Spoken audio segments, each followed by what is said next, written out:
ज्या रंगाची गोळी मला चाटून जाईल तो रंग या देशात राहणार नाही ऑफिसर. वातावरण तापतंय का नाही तापतंय. अनेक पत्रकार पण विचारत होते की मुंबईमधून निवडणुकीसारखं वाटत नाहीये. तेच सांगत होतो की जायचं कुठे वातावरण आहे तर तुम्ही शाखेत या आणि पहा आमच्या शाखा भेटी जसं चाललेल्या आहेत. कार्यकर्ते आहेत, होणारे नगरसेवक तर आहेतच आहेत, नागरिक देखील येत आहेत. आणि एकंदर जर आपण पाहिलं तर आता ही निवडणूक एका वेगळ्या टप्प्यात आलेली आहे. मला वाटतं 24 तासांहूनही कमी आता राहिलेले आहेत निवडणुकीचा प्रचार संपण्यासाठी. आणि तुम्हाला एकच सांगतो, तुम्ही अर्थात आता मला माहीत नाही उद्या तुमचा प्रचार कसा आहे, पण घरोघरी जाणं गरजेचं आहे. जास्तीत जास्त आपल्या कार्यकर्त्यांना सांगतोय, कारण ही निवडणूक, ही मुंबईची निवडणूक आपण पाहिली कालच्या सभेनंतर जी रंगायला लागलेली आहे. पण ही निवडणूक रंगते कशाला, तर प्रत्येक जो मुंबई प्रेमी व्यक्ती आहे त्याला कळतंय की आपली मुंबई ही आपल्या हातातून खेचली जात आहे.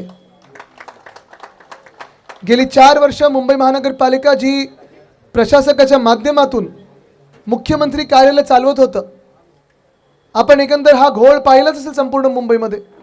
रस्त्याचा पहिला घोटाळा 2023 साली झाला होता. 6080 कोटीचा घोटाळा हा मी त्याच्यावर वाचा फोडल्यानंतर लगेच 6 तासामध्ये 6080 वरनं 5000 वर आला. जरा थांबा ना, काय चाललं, 5000 वर आला.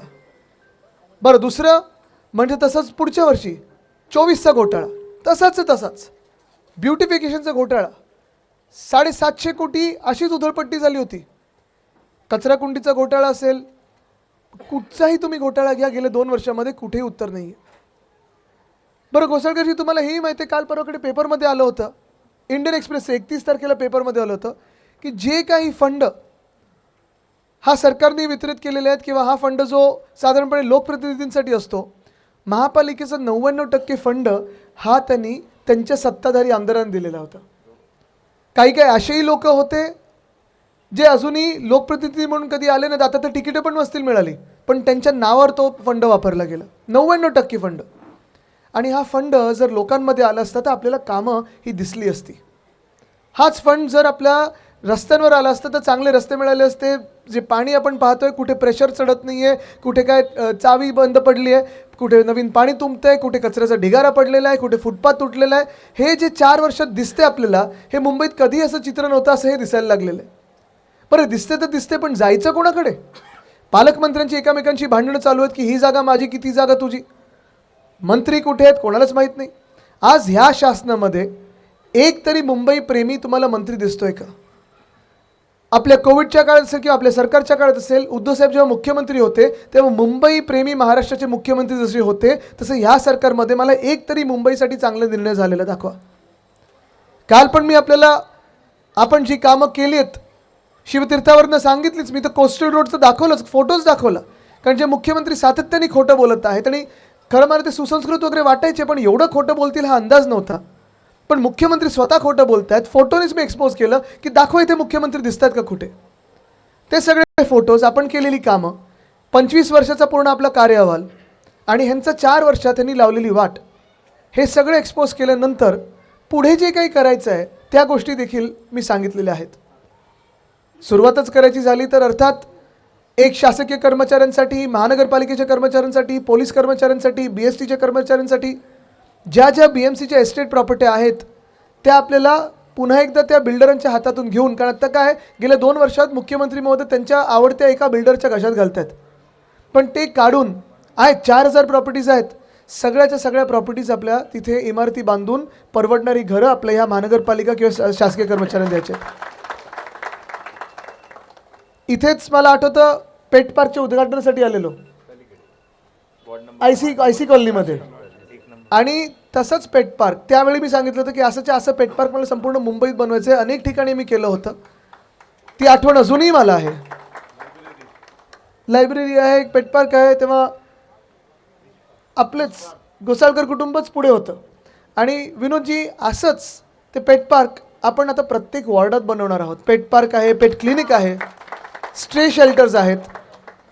पण हे सगळं होत असताना सगळ्यात महत्त्वाची गोष्ट, त्याच्यासाठी तुम्ही परत आंदोलन केलं होतं, पोतनी साहेब तुम्ही होतात, की जे आता हॉस्पिटल आपण पाहतोय मुंबईमध्ये, आपली एकमेव मुंबई असेल आणि मुंबई महानगरपालिका असेल, स्वतःचे 4 वैद्यकीय महाविद्यालय आहेत. पण आता गेल्या 5-4 वर्षामध्ये जेव्हा आपलं शासन नव्हतं महानगरपालिकेमध्ये, भाजपनी प्रशासक बसवले होते, प्रयत्न हाच चालू आहे. मग शताब्दी असेल, MT अगरवाल असेल, राजावाडी असेल, हे सगळंच, भगवती पण आहे, भगवती, MT अगरवाल, राजावाडी आणि 2 शताब्दी, हे 5 हॉस्पिटलांना प्रायव्हेटाईज करायचे आहेत. आपण शब्द दिलेला आहे की हे प्रायव्हेटाईज होऊ द्यायचं नाही, कारण प्रायव्हेटाईज झालं तर किमती वाढणार. पण प्रायव्हेटाईज न होऊ देता आपल्याला ही 5 हॉस्पिटल आता मेडिकल कॉलेज करायची आहेत. चांगले आपण हॉस्पिटल्स बरोबर प्रायव्हेट पब्लिक पार्टनरशिप करू शकतो, त्याला काही आपल्याला त्रास नाही आहे. पण आपण जशी सेवा मुंबईकरांना देतो, ज्या परवडणाऱ्या आपण दरात देतो, तसं आपल्याला करायचं आहे. BST आता आपण पाहतोय, BST रांगा वाढत चालल्यात. आत्ता पण येताना पाहत होतो सिटी फ्लो सगळीकडे प्रायव्हेट बस लागल्यात, सगळं काही चालू आहे. पण जी आपली हक्काची BST आहे, परवडणारी BST आहे, ती देखील यांनी बंद पाडून ठेवलेली आहे. आपल्या काळात जे दर होते, आपल्या काळात जे रूट होते, रांगा कमी लागायच्या, ह्या सगळ्या रांगा आता वाढत चालल्या आहेत, दर पण वाढलेले आहेत. ते कमी करून आपल्याला 10,000 इलेक्ट्रिक बस, भाडं परत 5 रुपयावर आणायचं आहे. ह्या सगळ्या गोष्टी करण्यासाठी परवा जे मतदान होणार आहे, हे मशालीला होणं गरजेचं आहे. एक जे काही मला सगळीकडे चित्र दिसत आहे ते हेच आहे की आपले कार्यकर्ते असतील, मनसेचे कार्यकर्ते असतील, राष्ट्रवादी काँग्रेसचे कार्यकर्ते असतील, मनापासून एकत्र एकामेकांचं काम करत आहेत. संपूर्ण मुंबईत मनापासून काम करत आहेत. आपल्याकडे असे अनेक लोक आहेत जे इच्छुक पण होते, माझ्या अवतीभोवती पण आहेत, इथे सगळे या ना, पुढे या ना, आणि यांचं पण कौतुक केलं पाहिजे, खरोखर मनापासून कौतुक केलं पाहिजे. कारण आत्ताच्या काळात अशी लोक कमी असतात. म्हणजे कधी कधी आम्हाला उमेदवारांपेक्षा महत्त्वाचे आता हे वाटायला लागतात. अर्थात उमेदवार नगरसेवक म्हणून जातील, पण ह्यांना माहिती आहे आज ही लढाई किती महत्त्वाची आहे, किती महत्त्वाची आहे. अनेक नाव आहेत अशी मुंबईमध्ये, आणि जिथे युतीत गेले तिथे पण अशी नावं आहेत, आणि दोन्ही बाजूनी असतात नावं, किंवा तिन्ही पक्षांकडून असतात अशी नावं. पण ही निवडणूक आपण लढत आहोत आपल्या मुंबईच्या हक्कासाठी लढत आहोत. काल आपण उद्धव साहेबांचं भाषण ऐकलं असेल, मुंबईला भाजप कसं लुटत आहे, काय काय करून ठेवलेलं आहे. आणि त्याच्याच आधी जर आपण पाहिलं असेल तर राजसाहेबांनी जे प्रेझेंटेशन दिलं, 10 वर्षामध्ये आपण भाजपाच्या जे काही भाजप आपल्या डोक्यावर बसले, मग केंद्र सरकार असो किंवा राज्य सरकार असो, 12 वर्षामध्ये 10 वर्ष भाजपचीच राज्य सरकार आहे. सगळीकडे सगळ्याचा बट्ट्याबोळ करून ठेवलेला आहे. गुन्हेगारी वाढलेली आहे, त्याचं काही उत्तर मिळत नाही. रस्त्याचे आपण पाहतोय घोटाळे मागे निघत आहेत. इंडियन एक्सप्रेससारख्या पेपरनी 99% फंड गेला कुठे हा प्रश्न विचारलेला आहे. दररोज कुठचं तरी घोटाळा निघतोय, आणि आपल्याला एका बाजूला आपल्या वादांमध्ये ठेवलेले, वाद नसतील तर कामांमध्ये ठेवले.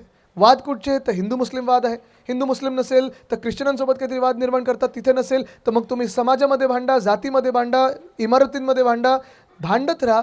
म्हणजे आम्ही जे काही करतो हे दिसत नाही असं भाजपला वाटतं. तसंच जर पाहिलं तर तुम्ही वादात नसाल तर मग काय, तर GST भरायला जा, आज रिटर्न भरायला जा, आज ॲडव्हान्स टॅक्स भरायला जा, कोणाला नोटीस पाठवा, नाही आता दुकानदारांना नोटीस पाठवा. हे सगळं आपण ह्याच्यात व्यस्त आहोत. आणि हे जरी नसलं मग तिसरं काय, नाही आता तुम्ही ढोल ताशे आता 12पर्यंत वाजवा, रात्री 4पर्यंत वाजवा, तुम्ही सगळं काही करा, पण अदानी जे काही करतायत ते पाहू नका. आपण ह्या सगळ्या विरंगुळ्यात व्यस्त असताना गेल्या 10 वर्षात भाजपनी त्यांच्या मालकाला म्हणजे अदानीला कुठून कुठे नेले हे पहा. जमिनीच्या मागे जमिनी, बिल्डिंगच्या मागे बिल्डिंग, चाळींच्या मागे चाळी, स्लम सोसायट्या. आणि मला परवाकडे बँड्रामधून कोणीतरी आलेलं की त्यांच्या इमारतीला C1 कॅटेगरीची नोटीस आली, डिलॅपिडेटेड. ते म्हणतात हो आम्ही या बिल्डिंगमध्ये राहतो, ना लिकेज आहे ना काय ना काय. नाही, तुमची डिलॅपिडेटेड आहे, महापालिकेचा वापर केला, तुमची डॅमेज स्ट्रक्चर आहे. मग पुढे काय, तिसऱ्या दिवशी अदानी समूहामधून कोणतरी आलं, आता ही बिल्डिंग आम्हाला द्या, आम्ही याचा पुनर्विकास करू. हे होत चाललंय. हे बघत नाहीत मग की आपण मराठी आहोत की दुसरं कोणी आहोत, हे बघत नाहीत तुम्ही हिंदू आहोत की दुसरं कोणी आहोत, हे बघत नाहीत तुम्ही कुठच्या समाजातले, जातीतले आहेत, ख्रिश्चन आहात, हिंदू आहात, मुस्लिम आहात, सिख आहात, बुद्धिस्ट आहात, काय आहात. ह्यांना फक्त आणि फक्त पाहिजे ह्या जमिनी पाहिजेत.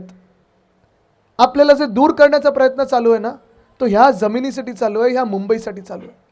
मुंबईमध्येच त्यांनी काय काय घेतलं, गेल्या 3 वर्षामध्ये, गेल्या 4 वर्षामध्ये आपलं सरकार पडल्या त्यांच्या हातात पहिलं आलं ते धारावी आलं. ऑक्टोबर 2022मध्ये पडलं आपलं सरकार, जुलैच्या 2022मध्ये. आणि हे सगळं करत असताना निर्णय आता तुमच्या हातात आहे की तुम्ही कोणाला मतदान करणार. जसं काल दोघांनी सांगितलं, उद्धव साहेबांनी सांगितलं, राज साहेबांनी सांगितलं की त्यांचे काही 20 वर्षापूर्वीचे समज गैरसमज असतील, ते राजकीय दोन पक्ष वेगळे, हे समज गैरसमज दूर करून एकत्र आलो असू आपण, तर मला वाटतं कमीत कमी आपण मुंबईकर म्हणून ह्या एका दिवसासाठी एकवटलो पाहिजे, आपल्या मुंबईसाठी एकत्र आलो पाहिजे. इथून पुढे निघताना माझी अशी आशा आणि खात्री तर आहेच की तुम्ही निर्णय हा घेतला असेल की जिथे मशाल तिथे मशाल, जिथे इंजिन तिथे इंजिन, जिथे तुतारी वाजवणारा माणूस तिथे तुतारी वाजवणारा माणूस. पण तुम्ही आता दुसऱ्यांना विचारलं पाहिजे ज्यांनी अजून निर्णय घेतला नसेल, किंवा पलीकडे जे मतदान करायचं आहे ते तुम्ही जे मतदार असतात, मग कमळवाले असतील किंवा चोरलेलं धनुष्यबाणवाले असतील, घड्याळवाले असतील, त्यांना पण जरा तुम्ही विचारा. ठीक आहे, तुम्ही आत्तापर्यंत मतदान करत आलात ना, करा ज्यांना करायचं ते, पण तुम्ही पुढे तुमच्या मुलांना काय उत्तर देणार आहेत ह्याचा विचार करा.